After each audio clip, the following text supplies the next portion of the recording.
Misal kaidah standarnya di Al-Quran surah kedua Al-Baqarah ayat 186. Paling kiri sebelah bawah. Wa idza sa'alaka 'ibadi 'anni fa inni qarib ujibu da'watad da'i idza da'an falyastajibu li wal yu'minu bi la'allahum yarshudun. Kata Allah, Muhammad sallallahu alaihi wasallam, sampaikan kepada umatmu, jika kalian nanti ingin mencari Allah, kamu ditanya, ada yang ingin mencariku, mencari Allah, katakan padanya, enggak usah dicari, saya dekat. Sudah dekat. Nah, ketika ada yang bertanya padamu, Muhammad, saya ingin mendekat kepada Allah, jawab, enggak usah repot, Allah dekat. Silahkan kau mendekat kepada Allah dan Allah akan dekat dengan kita. Silahkan. Psikologis memberikan harapan. Dan umumnya orang yang mendekat kepada Allah, umumnya itu punya dua kepentingan. Kalau bukan bertobat dari maksiat, yang kedua punya permohonan ingin disampaikan. Makanya sebelum diungkapkan itu dijawab oleh Allah. Saya tahu paling hambaku kalau mau datang mau minta. Silahkan cek. Besok mau ujian, malam tahajud. Padahal kemarin enggak. Ya. Besok lamar pekerjaan, malamnya istighfar. Kemarin kemana aja, John? Ya. Selalu seperti itu. Minta. Kata Allah, lihat kalimatnya, ujibu da'watad da'i idza da'an. Kapanpun hambaku minta, aku akan kabulkan. Jadi rumus doa itu kalau diminta, dikabulkan. Jadi nggak ada doa yang tidak dijawab sepanjang yang diminta itu baik. Sepanjang yang diminta itu maslahat. 3 sifat jawabannya. Diberikan seketika, jadi begitu dia meminta, seketika dikabulkan. Kalau dia membutuhkannya. Allahumma ya Rabb, Allahumma ya Rabb, Allahumma ya Rabb. Saya ingin berdakwah ya Allah dengan teknologi. Saya ingin niatkan ya Allah masuk ke ITB supaya dengan ilmu itu saya bisa mengembangkan teknologi untuk mendekatkan orang kepadamu. Minta dia malamnya, luluskan saya ya Allah. Besoknya keluar lulus. Kalau benar maslahatnya. Ada yang kedua. Ditunda itu sampai dia sanggup untuk menerimanya sebagai amanah kehidupannya. Tidak seketika dijawab, tapi nanti ketika dia sanggup baru diberikan. Karena kalau Allah berikan dalam hal tidak sanggup, tidak adil Allah. Karena Allah tidak memberikan ujian pada yang tidak sanggup. La yukallifullahu nafsan illa usaha. Jadi sekali lagi sering saya katakan, kalau Anda sedang diuji, jangan mengeluh. Karena Anda pun dipercaya oleh Allah. Allah yakin dengan Anda, kenapa Anda ragu? Jadi kalau Anda sekarang punya musibah, punya ujian, entah di rumah tangga ujiannya berat, entah di kantor misalnya ujiannya berat, entah dalam kehidupan, semuanya, semua orang tidak ada yang tidak punya ujian, semua diuji. Wala nabluwannakum bisyai, kata Allah, Quran surah kedua ayat 155. Semua yang hidup punya ujian. Dan sifat ujian itu tidak akan diberikan pada yang tidak sanggup. La yukallifullahu nafsan illa wus'aha. Kalau kamu nggak sanggup, saya nggak akan berikan, kata Allah. Jadi kalau ibu sedang punya ujian di rumah tangga, jangan mengeluh, Bu, seberat apapun, karena ibu itu sanggup. Allah percaya pada ibu, kenapa ibu nggak yakin?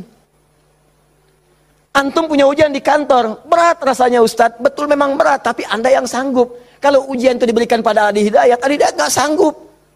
Anda hebat, mata Allah, kenapa Anda mengeluh? Ya Allah, kenapa saya? Ya Allah, ya emang kamu yang sanggup. Why me? Why not? Iya. Jadi semuanya itu ada ukurannya, nggak usah khawatir itu dengan itu semua. Ada takarannya, ya. Dan Allah itu punya sifat keadilan yang sangat luar biasa. Rizki adil, semua diberikan. Kadang-kadang itu nalar belum sanggup menalarnya. Yakin dulu iman, begitu iman hikmah datang. Kan dulu pernah saya sampaikan untuk analogi sederhana tentang cicak dan nyamuk. Masih ingat? Coba cicak, bagaimana beraktivitasnya? Merayap di mana? Dinding. Makanannya apa? Yang paling utama nyamuk. Nyamuk apa aktivitasnya? Terbang. Nyamuknya punya sayap, cicaknya tidak. Kan pernah saya sampaikan, kalau nyamuknya punya akal dan jenius, cicak jadi mainan. Cicak di dinding, dia dekat lampu. Cicak, ayo sini kalau berani. Alhamdulillah, hewan tidak diberi akal. Tapi bukan itu yang mau saya sampaikan. Keadilan Allah menjadikan cicak tetap mendapatkan makanan. Orang tua kita nggak punya banyak dalil. Cuman fitrahnya memberikan kepada kita gambaran-gambaran kehidupan. Dikatakan oleh mereka, cicak-cicak diam-diam. Bayangkan, yang Allah tuntut cak, merayap. Rayap aja. Mau diam-diam, mau biasa. Dicontohkan, diam-diam aja merayap. Diam-diam merayap. Teruskan, datang seekor nyamuk. Ketika cicak merayap, datang seekor nyamuk. Bukan cicak yang mendatangi nyamuk, nyamuk yang mendatangi cicak. Siapa yang memberikan dorongan nyamuk datang ke cicak? Allah. Jadi kalau dia mengerjakan ikhtiar gaji Allah, maka datanglah hasilnya. Cicak, kamu merayap aja, begitu merayap, datang seekor nyamuk. Selanjutnya, oh, silahkan.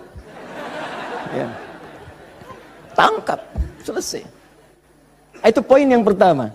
Jadi saya ingin berikan gambaran dalam kehidupan, ada unsur keadilan yang diberikan oleh Allah Subhanahu wa Ta'ala. Jadi yang pertama tadi langsung diberikan, yang kedua ditunda dia saat sanggup menerimanya. Kalau nggak sanggup, nggak akan dikasih. Anda punya anak 5 tahun, ya, pengen minta hadiah pada Anda, bobo, motor, pengen minta motor. Anak 5 tahun pengen minta motor beneran, dibelikan nggak? Ya, Anda memang mampu, tapi pada saat itu nanti nak ya, Bapak belikan motor yang hebat. Sekarang motor yang ini dulu, motor-motoran. Setelah itu dia siap 2 tahun, 3 tahun, 4 tahun, 10 tahun ke depan diberikanlah motor itu. Apa karena Anda tak mampu memberi? Tidak, karena dia belum siap. Anda minta sekarang, tiba-tiba 10 tahun kemudian Anda dapatkan. Cuman saat dapat Anda nggak sadar kalau itu tuh hasil doa Anda yang dulu. Itu. Kadang-kadang demikian. Anda pengen jadi dokter, ujungnya kan dokter, masuknya pengen ke UI. Tiba-tiba keterimanya di Undip misalnya. Tapi kan jadi dokter juga. Anda pengen proyek yang besar, dikerjakan sekarang, nggak dapat, doa-doa belum terkabulkan. Tiba-tiba 10 tahun kemudian, dapat proyek yang besar, yang nilainya ternyata diakumulasikan 10 tahun ke belakang. Itu doa Anda. Kalau pengen bukti lebih dalam, betapa banyak orang tua yang berdoa sejak anaknya masih dalam kandungan. Pengen ini, pengen itu, dikabulkan setelah anaknya 20 tahun dia keluar dari kandungannya. Itu kan hasilnya. Makanya ketika anak sukses, kata Al-Quran surah ke-46 ayat ke-15, ada isyarat di sana. Kalau Anda sukses, jangan menilai dulu kesuksesan itu adalah hak Anda, kewajiban Anda, atau atas jasa Anda. Barangkali Anda cuma 30%, 70%-nya ibu yang dulu pernah menangis di keheningan malam. Ya Allah, jadikan anak saya seorang insinyur, ya Allah. Ya Allah, jadikan anak saya, ya Allah, orang yang soleh. Ya Allah, jadikan anak saya si fulan. Bapak Anda yang dulu cuma makan singkong, datangnya ke sawah, kemudian kerjakan segala rupa, ya Allah. Jadikan anak saya lebih hebat dibandingkan saya.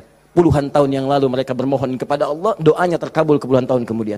Makanya ketika Anda berhasil, kata Al-Quran, jangan dulu merasa bangga, karena boleh jadi jasa terbesarnya jasa orang tua dulu. Di situ ada bakti orang tua, di situ ada sayang kepada ibu, di situ ada cinta kepada orang tua, dan sangat luar biasa. Poin ketiga, kadang-kadang meminta sesuatu yang A diberikan B oleh Allah. Karena boleh jadi, maaf, yang dimintakan itu tidak ada maslahat untuk kita. Dalilnya Quran surah kedua ayat 216, paling kiri sebelah atas. Kutiba alaikumul qitalu wa huwa kurhul lakum. Diwajibkan bagi kalian berjihad, berperang dalam konteks perang, medan perang. Tapi ada juga konteks umum dengan rumus tafsir al-ibratu bi umumil lafzi la bi khususis sababi. Kalau ada lafaz dalam Al-Qur'an jangan dikhususkan pada sebabnya, sepanjang konteksnya umum. Perang terbesar, perang melawan perasaan kita. Perang melawan hawa nafsu. Perang melawan negative thinking, kadang-kadang negatif kepada Allah. Kenapa saya ya Allah? Kenapa ini nggak berakhir ya Allah? Kata Allah, hei, asa an takrahu syai'an fahuwa khairul lakum. Boleh jadi kamu nggak suka, tapi ini yang terbaik buat kamu. Kamu kan nggak tahu kapan wafat. Bukankah kalau saya belum kabulkan, kamu rajin tahajud? Kamu rajin puasa? Kamu rajin baca Al-Quran? Kamu kemana aja selama ini? Mau wafat, masih sibuk dunia. Saya pengen yang terbaik untukmu sampai pulang ke akhirat. Dipaksa untuk mendapatkan itu. Kadang-kadang kamu pengen yang ini dunia, ini nggak bagus. Kamu pengen direktur, kamu maksiat banyak nanti di sana. Cukup level manajer saja. Wa asa an tuhibbu syai'an fa huwa syarrul lakum. Kadang-kadang yang ideal yang dipengenkan itu nggak bagus kata Allah. Kenapa? Wallahu ya'lamu wa antum la ta'lamun. Karena Allah tahu masa depan engkau tidak. Anda punya anak 5 tahun sakit, dia kata dokter jangan makan apel. Jeruk boleh nggak dok? Boleh. Maka anak itu merengek, mama pengen apel. Kata mama jangan, nak nggak bagus. Apel dibelikanlah jeruk. Ini kan jeruk mama, bukan nak, ini jeruk rasa apel. Paham?